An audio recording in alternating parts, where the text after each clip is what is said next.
confession time. I don't do good with like roller coasters. I'm not a roller coaster guy. I'm also not a roller coaster guy.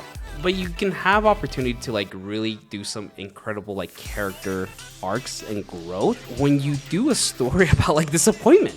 The VFX, both digital and practical, hold up really well. Very, very, very well. Dude, math has never been so cool than here. Welcome back, everybody, to another episode of Reel Chums, where chatting about movies feels like hanging out with friends. I'm your host, Marcel, and with me, as always, is my co-host, Danny. This week, we're going to be discussing Apollo 13, directed by Ron Howard and written by William Broyles Jr. and Al Reinert, based on the book Lost Moon by astronaut Jim Lovell and Jeffrey Kluger. The film stars Tom Hanks, Kevin Bacon, Bill Paxton, Gary Sinise, and Ed Harris. In this episode, we're going to be discussing the tension, technical precision, and human resilience showcased in Apollo 13. We'll also talk about the stellar performances and how it captures one of NASA's most dramatic true stories. We're continuing our month-long celebration of movies hitting big anniversaries with Apollo 13. And next week, we're wrapping it up with Batman Begins that turns 20 years this summer. But before we roll the intro, if you enjoy what we do and want to support us, head over to reelchums.com. That's ReelChums.com, where you can donate any amount, whether that's $1, $5, whatever's left over. We have no paywall. You can check out all of our content on YouTube and feel free to donate. Doing that donation does help us keep the lights on and keep the show running, so we do greatly appreciate anything you can give. We'd also love it if you could follow us on YouTube at Reel Chums and all other socials to join in on the conversation. Now, with that being said, let's roll that intro.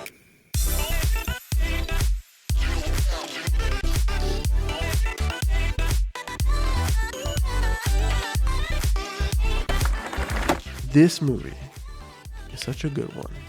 Oh, okay. Yeah. And I'm very excited. I'm excited to talk about. Yeah. So, today's question is pretty simple, okay? Mm-hmm. Have you ever wanted to be an astronaut? No, not really. I look, confession time. I don't do good with like, I don't even do good with like roller coasters. I'm not a roller coaster guy. I'm also not a roller coaster guy. I think it's probably because I had an older mom and who had very high blood pressure, and she dealt with it. And it was like, and then my dad was never around, so like it was like, roller coaster thing was not a vibe.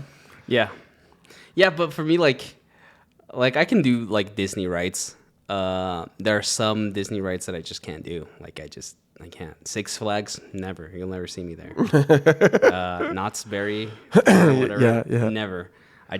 So like the idea of like being strapped to a rocket shooting me out of Earth to my imminent death, nah, does not appeal to me. Hard pass, bro. Does not appeal to me at all. But I mean, it'd be cool if it somehow becomes easier in the future, more commercial spaceflight. Sure. I actually made a joke this weekend that I was like, the fact that we're not like. The fact that we don't have our idea of like getting into space just like failed, just quit, we gave up. And someone, I don't remember if it was Sadie or someone else, I was like, yeah, we're trying to get to Mars. I'm like, yeah, we've been trying to get to Mars since like forever. Mm-hmm. And they just say that to keep us like lovers of wanting to do this whole space. Because all I want is freaking, I want, beamed. I want to be beamed, okay? I just want straight Star Trek, right? Meow. You just want to go from spot A to spot B. That's right. In a heartbeat. And then be able to go exploring out in space. Because there's cool stuff out there. I'm sure of it. Well, Danny, I'm sorry to burst your bubble, dude. I don't think you're going to live long enough to experience beaming up. I don't think so. There was a moment I was like, maybe cool stuff will happen. Instead, what we get? We get AI baby generation.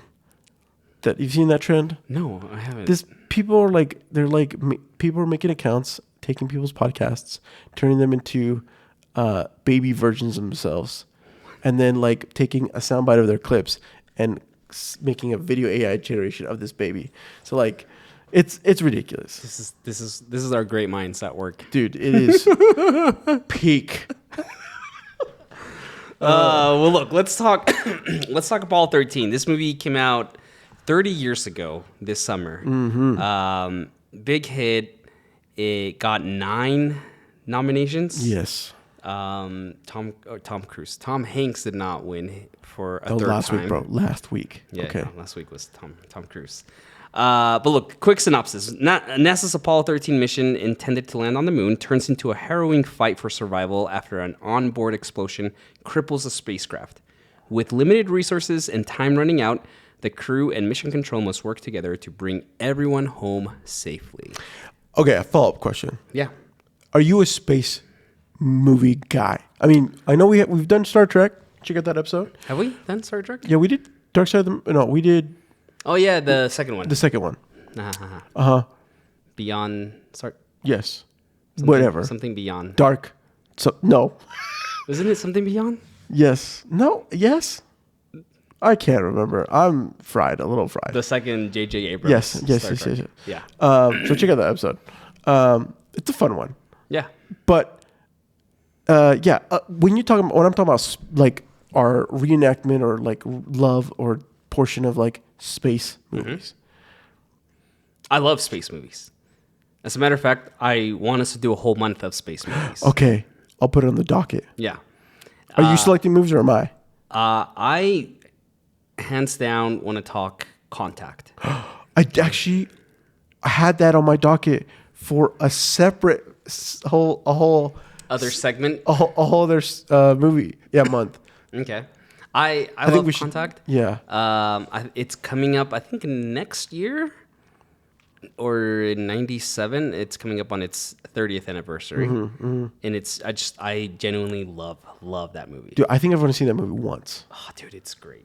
So we'll put it on the docket. But yeah, no, space movies, I love. But this one's unique in the sense that, like, I would bucket this with, like, the Martian, Gravity, right? Space survival. Yes, space survival. There is something special about space survival movies. Yeah. And it's interesting because you enjoyed watching this very much so. I did enjoy this. I struggled. Yeah? Yeah. And maybe you can convince me. I struggled a bit. Okay. And maybe I'll talk my feelings through. Yeah, I want to hear it. Because I'm a little shook about you. I struggled a bit. But look, I saw this movie maybe like 2 years after it came out. And my relationship with it I've seen this maybe like a total of like 3 or 4 times. I think I'm the same. Yeah. Yeah. And I think the first time I watched it, I was just like amazed with the VFX, like the launch sequence. Yes. I was just like, is this real footage? Like, how is this possible? Dude, this movie held up. Yeah. And then obviously, as I grew older, and then you learn more about like the vomit rocket that they use to shoot increments of 25 seconds of filming, and then they would have to come back down and then shoot back up, and then you have 25 seconds to get any kind of filming done. It's just, from a technical perspective, it's just incredible. And I know that Tom Cruise has talked. Tom Hanks? No, Tom Cruise has talked about wanting to do a movie in zero gravity. Yes. And I'm still waiting for that. And Yeah. I think I'm surprised that we haven't seen That in Mission Impossible? Yeah, in a Mission Impossible, or maybe it might be in the new one, it won't be. But like, I'm surprised that no other filmmaker has attempted to do something like this again. Well, I mean, it was a very special. I think that Lovell had a huge. He specifically contacted NASA. He contacted NASA. So Ron Howard had done wire work, right, for it, and done some test footage, and it didn't look great. I think he was then Jim Lovell contacted NASA, and they got the actors up there just to give them the experience, and they got footage of it. Yes. And so then Ron Howard shows it to Steven Spielberg, again back to Steven Spielberg, and he says, "No, you should actually do this in zero gravity. The wire work isn't going to work." Yeah. So then it's nice to have a friend like Steven Spielberg to be like, let's bounce ideas, and no, you should do it this way. Yeah. And then also having the connection of the astronaut who actually did this. Yeah. And they're like, I mean, as NASA, what are you gonna do? Right. You're gonna be like, well, we almost killed you. So Sure, we can do it. sure, we'll do it. But then, like, building a set inside that ship, Yeah. right, and getting them up there, and then just the concept, the idea of like as a performer, to be shot up into the sky like that, Yes. and then you have like a few seconds to get in the mindset of the scene, and then you have 25 seconds to act out the scene and be in character, and then you come back down, and you do that over periods of months, right? I think they did it. I think it was. I think I heard it was a total of like 3 hours. Yeah. Of being in zero gravity. They only had like, and they only had like a couple weeks worth of like allotted. Like they had to build the set, and so like the a lot of time that they had was finite. Yeah. There was no other option. So any shot, all the body shots were shot. Yes. And to me, on my end, I was like, freak, like, how do you shot list this? Like, how, if, like, okay, which things are we trying to get? How are we going to get this to help solidify it? Yeah. And I mean, there was probably, for the most part, like, some of the best. And I mean, honestly, the thing that probably sells it the best is when they're moving some of the material over to get the weight semi-correctly, and then also the camera when they're doing the live broadcast from the spaceship. Oh yes. And like those, I think that they had enough moments in that scenario that like, and maybe, I mean, actually I would say, I mean, some of those probably are still some wire work, honestly. Yeah. I know for sure the nightmare that what's her name, that the wife has. Yeah.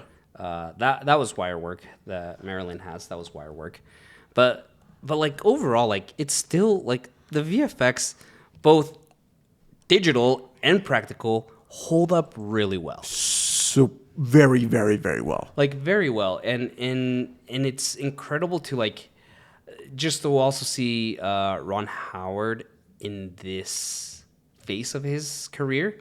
Because, I mean, he had like hits like Splash, Yeah, and other great comedy and fun movies. And then for him to like transition and be like, I'm going to do this big like biographical drama. Yes.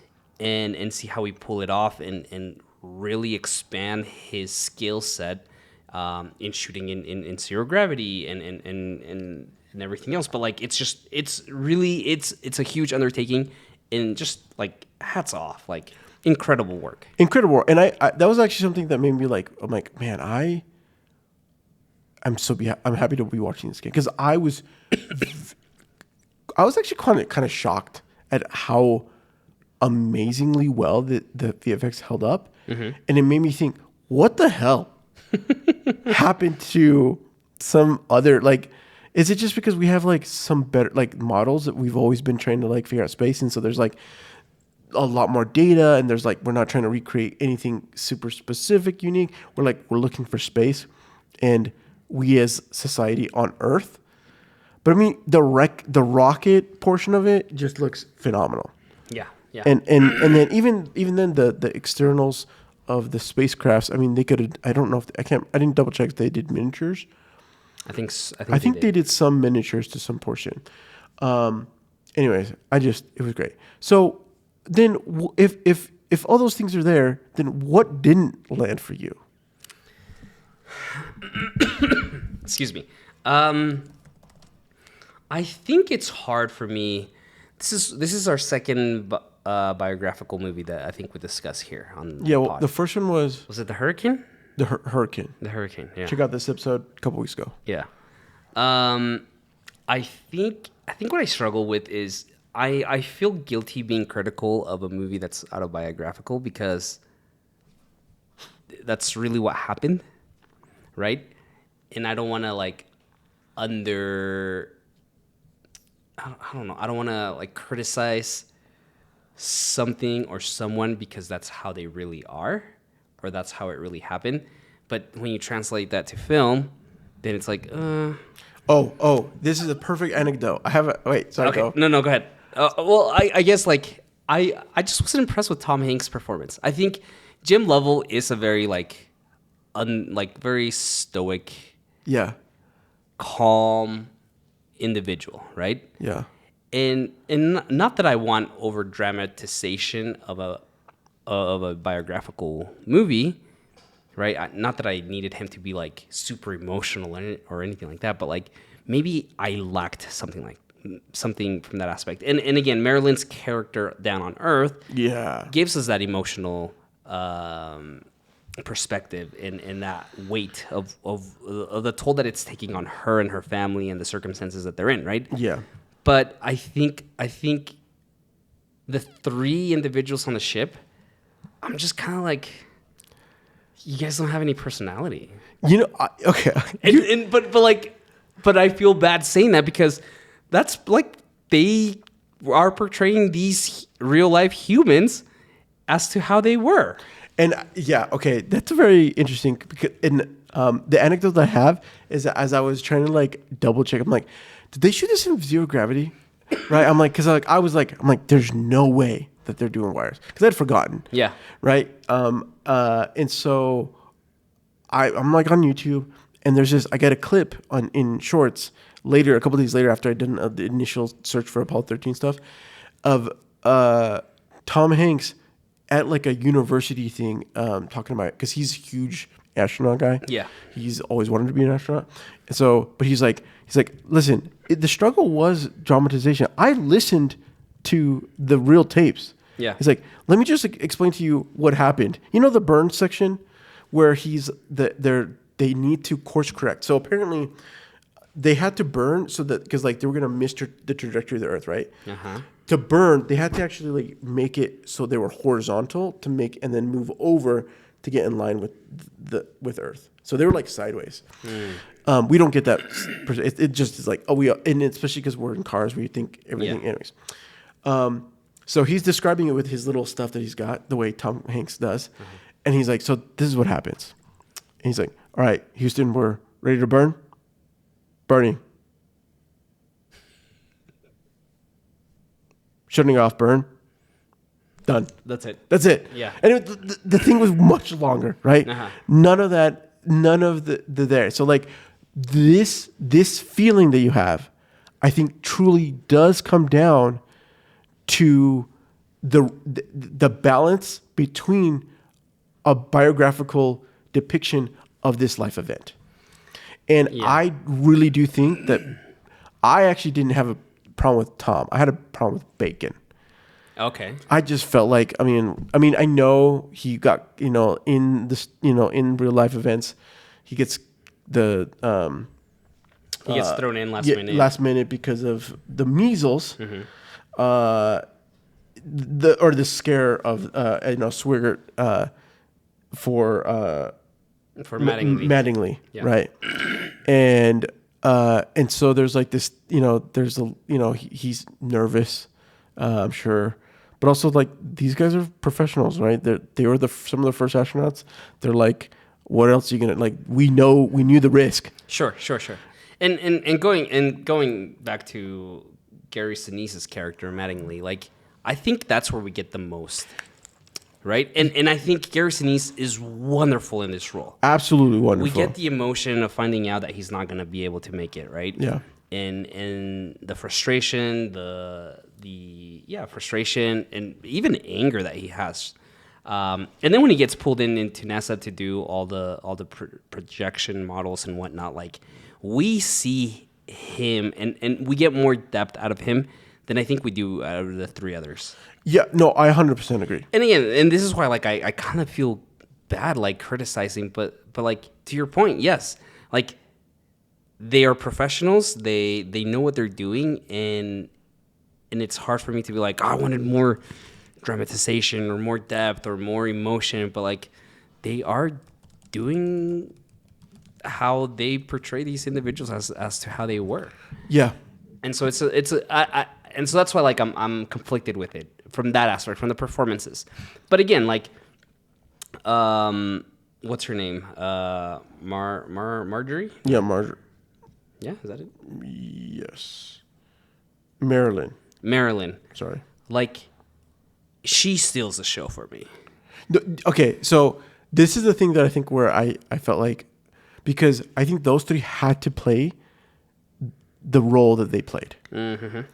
Because, like Lovell was there, he was giving feedback that, they wanted to give it enough dramatization to, carry the movie. But I think that they had the leeway with with Houston, with Command Center, with Maryland, and with Mattingly, right? Yeah. I think when it's like, if they don't get one, I don't get one. You need a break. If they don't get one, I don't get one. I don't get one, yeah. And you got to find 10, what is it, watts or whatever, the volts or whatever, which is so funny. Like, we're like so spoiled. Yeah, we are. We're spoiled little children over here. We have more technology in this handheld device than they did in that entire rocket ship. No, you're right. And I think the other performance that I absolutely love, and obviously his nomination and win, Ed Harris, right? Yeah. And it's a different performance than Marjorie. Yes. Because he is this head of command and this leader that has to keep everyone working, spirits up, keep everyone on track. But like, there's something very beautiful in his performance where he has this stress and this concern, and then at the very end, like even something as simple as when they do make it home, and like he lets out a single tear in his eye, right? Yeah. It's this beautiful performance of this individual who's carrying the lives of these 3 astronauts on his shoulders, right? And he keeps saying like, no, we are bringing them home.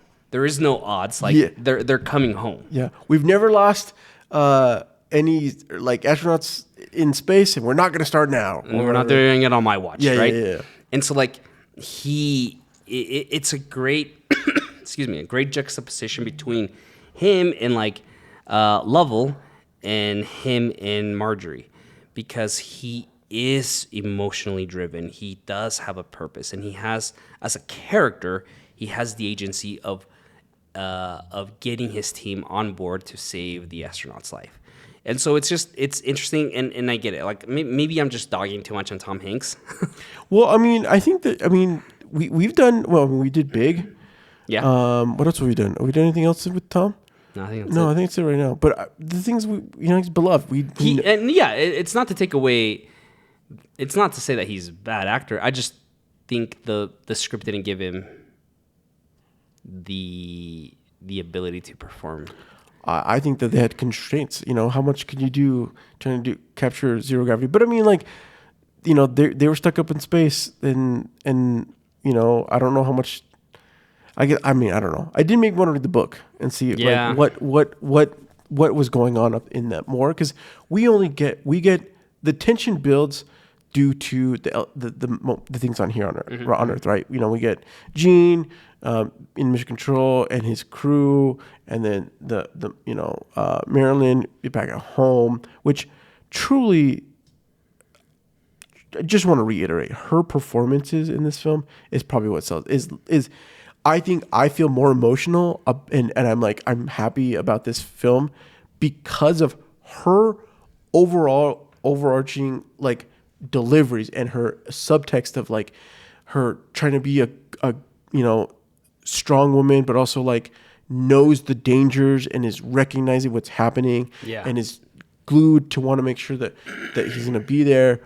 That it then carries to those moments that we lack a little bit more of that, because we get they're so tight. It goes from her almost always to them, or from them to her, in some way.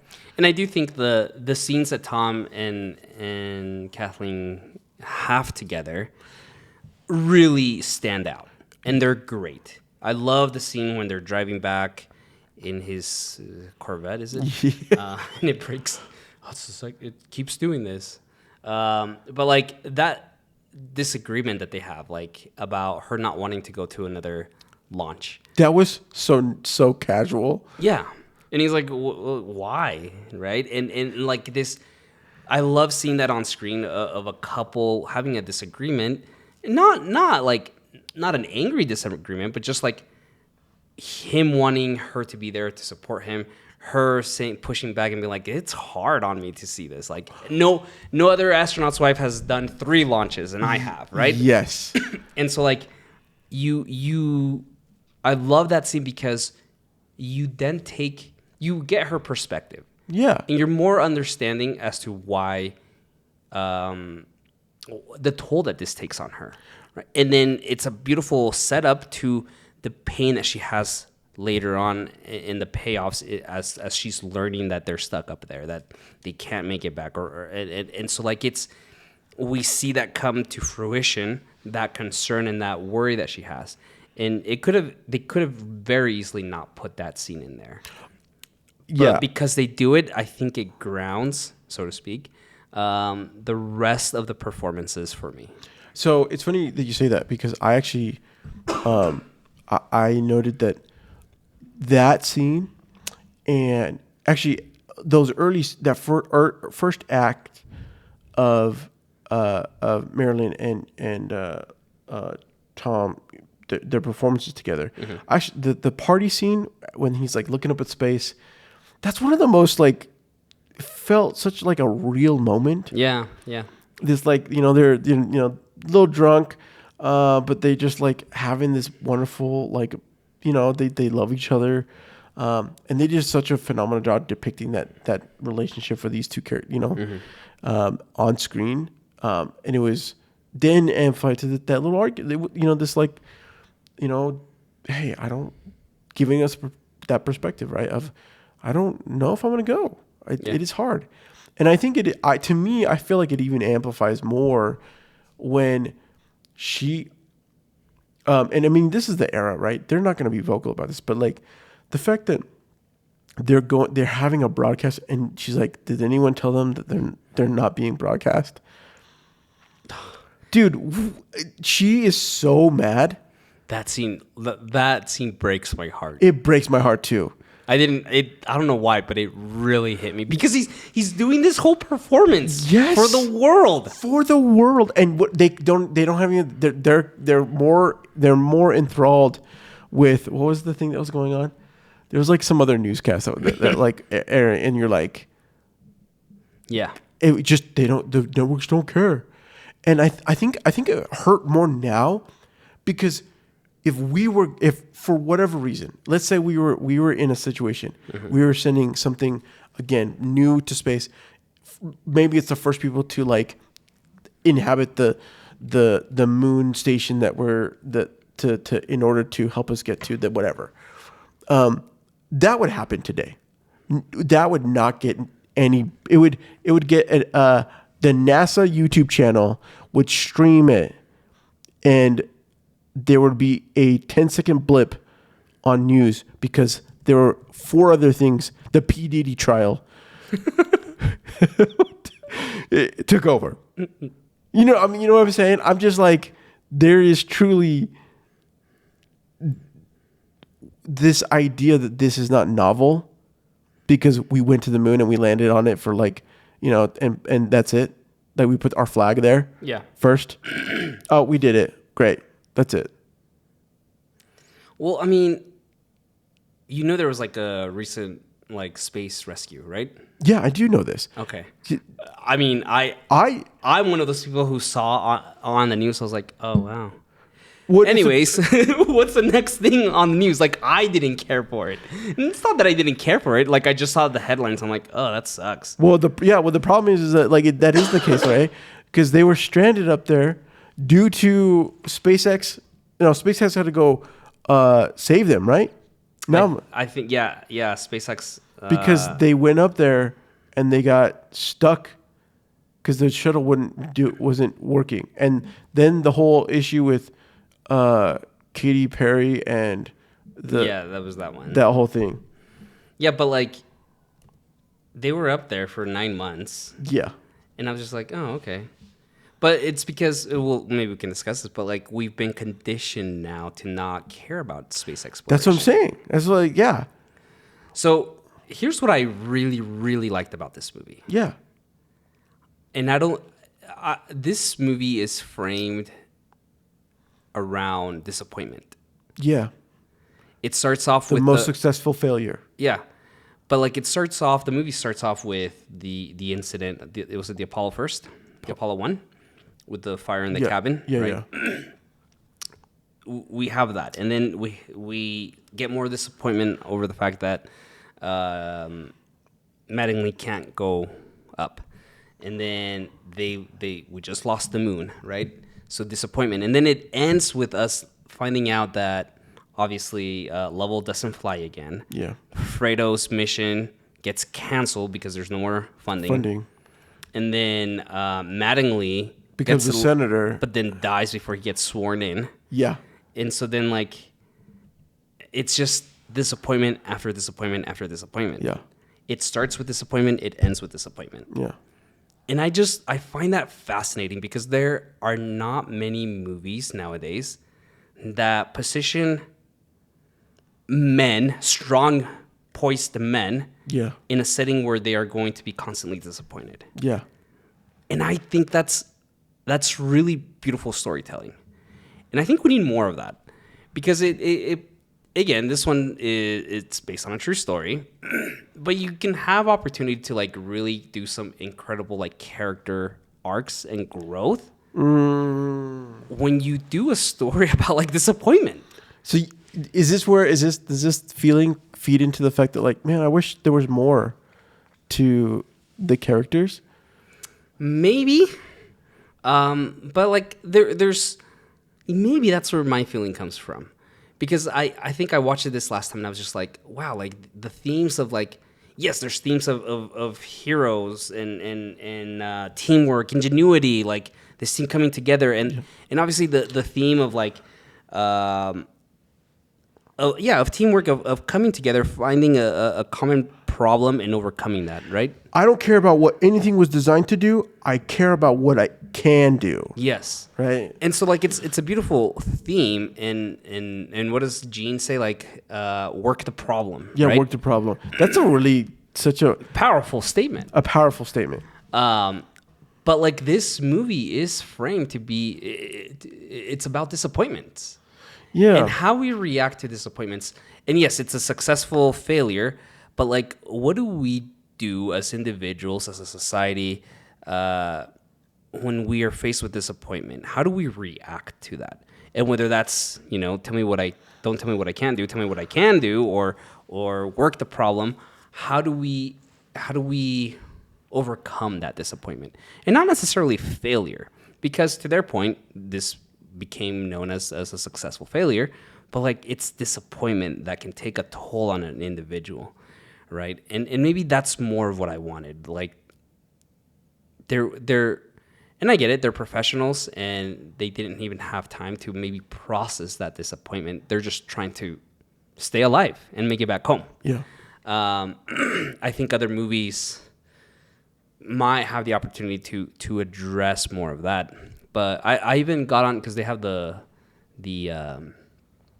transcripts available. And something I found fascinating was I command F to see if I could find them talking about death, dying. I looked up to see if they talked about that at all. Like are we good? Yeah. Are we going to die? Yeah, yeah. I couldn't find anything. I couldn't find the word die, death, dying, doom, nothing. And it just shows like the bravery of these three individuals that they never even thought about it. They never even talked about it amongst themselves. Like they just relied on mission control to work the problem and get them home. Yeah.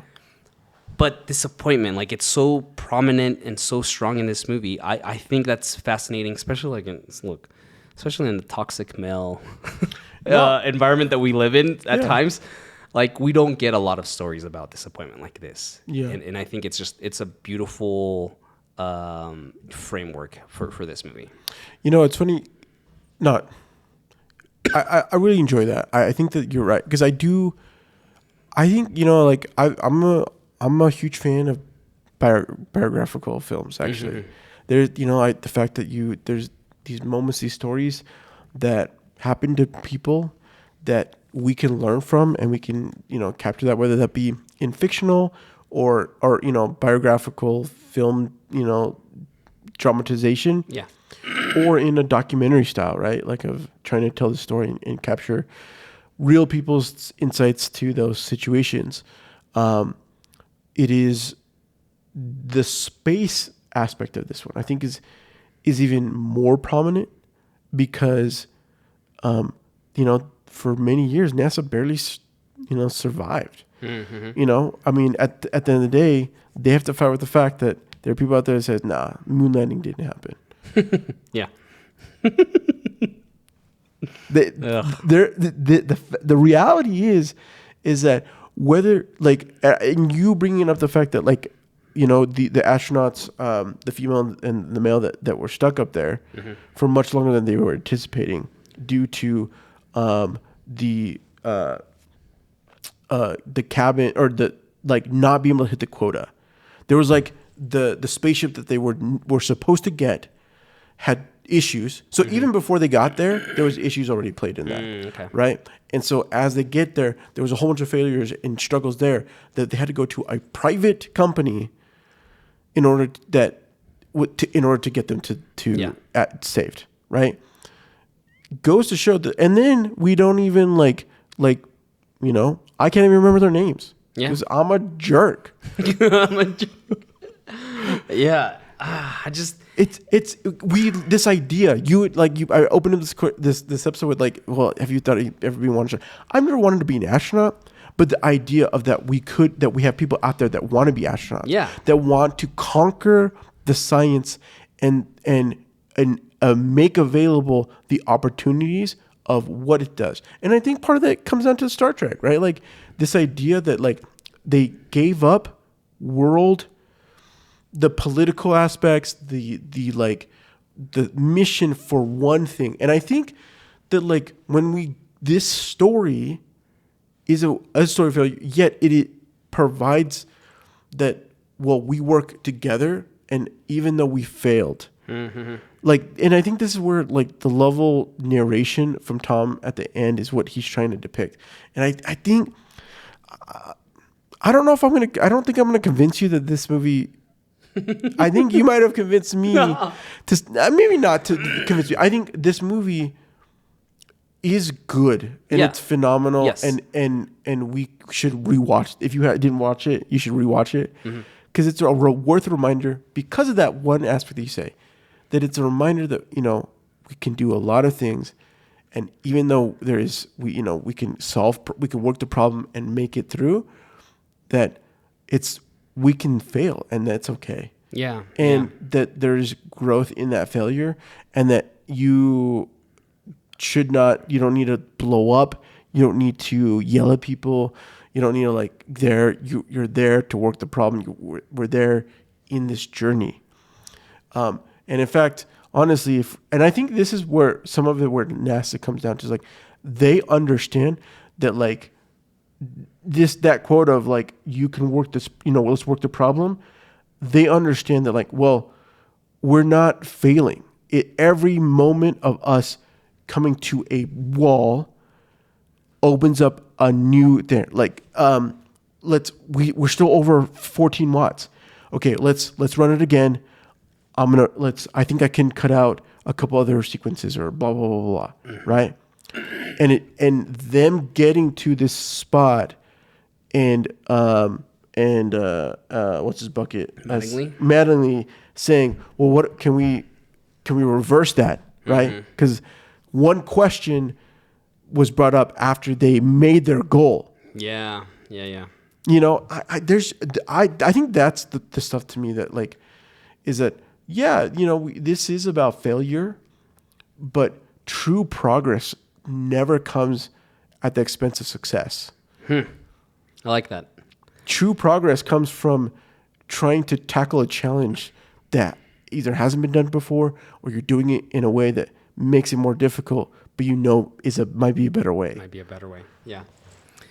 No, I think there's a lot. And again, looking 30 years back into this, the movie is good. And I just have those little gripes with it. Yeah, but, I get it. But it it's a great movie. It has great themes and messages, and there's so much to pick apart here. One thing that really stood out to me, and I just love the technical mumbo jumbo. Oh, dude, yes. I love that they didn't dumb it down for audiences. I agree. And this is something that Ron Howard like really fought for, was like, no, like we're gonna talk like they're like how they really talked. And whether fuel cell ignition 1 is not working, I have no idea what it means. And I love your insight on this, because something that, especially as they're figuring out that that the ship is breaking apart, they get very technical and they're pushing buttons and they're saying things. And even though like I don't know in the larger scope what these issues are, I'm understanding the threat and the challenge. Yes. And I felt like a lot of that went into, yes, the performances, but like the editing here. You know, that's a really good question. And I actually think that it comes down to some of the set design. Yeah. I mean, the use of, them replicating the ship, the Artemis, right? No, whatever. The LEM? LEM. Because they talk about these things, and then we go to the dashboard and we see red lights, we see blinking, we see gauges going down. We there's the level of like hold it steady, or this thing. So there's this, and I think because at the end of the day we get the benefit of having to make those cuts faster, because there wasn't as much to work with performances in the scenario that they needed to, and not enough space either. Yeah, not enough space. So you have to you gotta leverage the other aspects of tool for that play. And I think that because the cadence for those moments are really great, right? We hold long enough on the moments that we need to hold on, but then we're cutting to reactions, to the close-up faces, which and then to other scenarios, to those gauges, back to mission control. All those, or even to we get a little bit more frantic in the edit when it comes to the spaceship, and yet then we get to these wider, static, suspenseful moments back in mission control, which I think that adds to those things. There's that one awesome shot of when Ron Howard's brother, he's looking at the computer. And he's got his glasses on, and you see the reflection of whatever it is. But he's just really thinking into it, and then it zooms back out to him. I really love the camera work and the editing in this, because I think it added to that franticness or that urgency of the situation. Whereas if they had talked, if they had dumbed it down for us, oh no, the fuel cell means that we can't make it back, or whatever it is. I think that would take away from it. But by leveraging the tools that you have with limited resources, quote unquote resources, and using the tools, the skill set as a filmmaker, I think it really added to that tension there. Yeah, I mean, I also really enjoy that they added the math stuff. Dude, math has never been so cool than here. That's the line of that's the title of the movie, of this episode.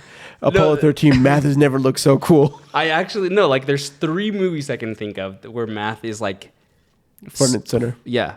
This one right here. Hidden Figures. Dude, Hidden Figures is phenomenal. And the one that you haven't seen, also directed by Ron Howard, A Beautiful Mind. Yeah, I know. I haven't seen it. I know. I'm getting shamed from the comments. Actually, I saw that Ron Howard. I forget. I really enjoy Ron Howard. Ron Howard's filmmaking's his films. I love Arrested Development. And he just has a very unique perspective, and his directing and his decisions that come into filmmaking really are phenomenal. He did a Mission Impossible, didn't he? No. That's I'm thinking of. He looks kind of similar to Ron Howard, but it's not. It's the guy from Brad Bird. Yeah. No, it's interesting because we talked about it before this. He has Parenthood, which is a hit. Yeah. Willow, right? But then after this, he goes on to do Ransom, which I know a lot of people don't like, but I think it's a good time. Yeah. How the Grinch Stole Christmas. Yes. Which is a classic for a lot of people. I think it's the worst of the 3 Grinch movies. After they came out, the new ones, I would agree. But when it first came out, it was like People love it. fabulous. But then he has a hit with A Beautiful Mind. Yes. Damn, you gotta watch it, dude. I- Cinderella Man, like a year Yes, after. I actually really like Cinderella Man. And then he goes through this phase of doing the Da Vinci Code movies. With Tom. Yeah, again. Do you like those? I have a good time. They're movies where I'm just gonna turn off my brain. And you just and let it just be. let it play. Yeah. I agree. Yeah, like I like them. Frost Nixon was phenomenal. Again, going back to like that tension Yes. through a biographical movie. Rush, In the Heart of the Sea. So I think he really enjoys these like biographical movies. Yes. And that's great. But he has a very unique filmography. He has a very ve- diverse Yeah, filmography. yeah.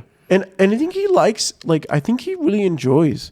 We don't talk much about this aspect of when we can talk about movies, but I think that, like, Ron Howard, I think he's a guy who waits for a film that he's like, that he sparks some kind of something for him, Sure, yeah. or that he has, like, he wants this story to be told. Yeah. Like, I don't think he's not there, like,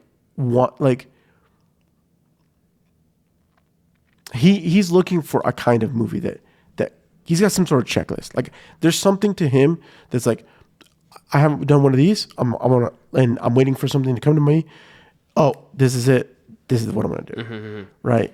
Yeah, and I think, I don't think I think we as a society don't talk enough about Ron Howard. We do not. Ron Howard. I was like, look. I was thinking about it. I'm like, man, he has some. I mean, like you said, Frost Nixon. That's a good one. It's a great, really good movie. great one. But he's very diverse in that aspect, and I think that is such a unique take nowadays with directors, right? I think too often directors kind of pigeonhole themselves into a genre or a style, whereas he is just I'll do biographical movies, but I'll also invest heavily into a documentary movie. Yeah. And like do something. Yeah, if I need to step in and do Solo, a Star Wars story, I'm in, right? Like I really appreciate his diversity in the movies that he directs. Yeah, I will say he's a huge executive producer guy. Oh yeah. Like his is there, like him involved with a lot of these films, like as an executive producer for several different things. He's a guy to know. He's in there, and for sure. I mean, is he? He's not. Is he? He's not. Is he directing, or how is he involved with studio? With the studio? Oh, the studio? Yeah, I think he's just a. Is he a producer on that? I think he's just a producer. But I think that I'm pretty sure that Seth Rogen said that he had a discussion with Ron Howard about some of this, with some of their ideas. I have to look it up. In any case, this is Ron Howard's great, and I think I'm probably gonna watch some other Ron Howard movie in the next couple weeks, just because I want a little bit more. Yeah. And so, yeah, I actually, The Idea Man. Have you seen that? I haven't. No, I haven't. It's phenomenal. The Idea Man. It's it's Jim Henson. Oh, Idea the Jim Man. Henson one. Yes. Yeah. Did you watch it? I started it. I haven't finished it. Dude, it's really good. Yes, you're right. Yeah. It's a really great documentary. Okay. Anyways, this is we were cutting a little bit shorter today, but I just cannot express that I've been enjoying these look back films. Honestly, I think my biggest is especially coming out of this one, I'm like, what the hell with CGI? Like, I don't know. This, I just want to reemphasize. My favorite scene, honestly, it has to be some of the moment of that anticipation of the launch, and Yeah. there was something special about that. I think the scene before that too, of like them, like their wives are across the street and they have these like little moments. But I don't know. The launch sequence is great just because we're introduced to Mission Control. Yeah. Right? And Gene and the buildup of like, oh, did his wife make him an ugly vest again or whatever, right? And like he puts on the vest and it's like, all right, now we can go. Yeah. So we're introduced to that team now, and then we see the tension of his wife back on the ground and like what it means to her, and then them. I also love like the little jolt. I know. Right? It's so good. Yeah, everything about that sequence works really well. So well. Really well. Yeah. Yeah. No, I love it. Yeah, I would say that's my favorite part of the movie. Is just that launch sequence for sure. It's freaking great, man. With that being said, we hope you guys enjoyed today's episode on Apollo 13. Don't forget to subscribe on your favorite podcast platform. If you love this episode, leave us a review or drop a comment to keep the conversation going. And we want to hear from you. What's your favorite moment from Apollo 13? Am I wrong? Criticize me. Let me know.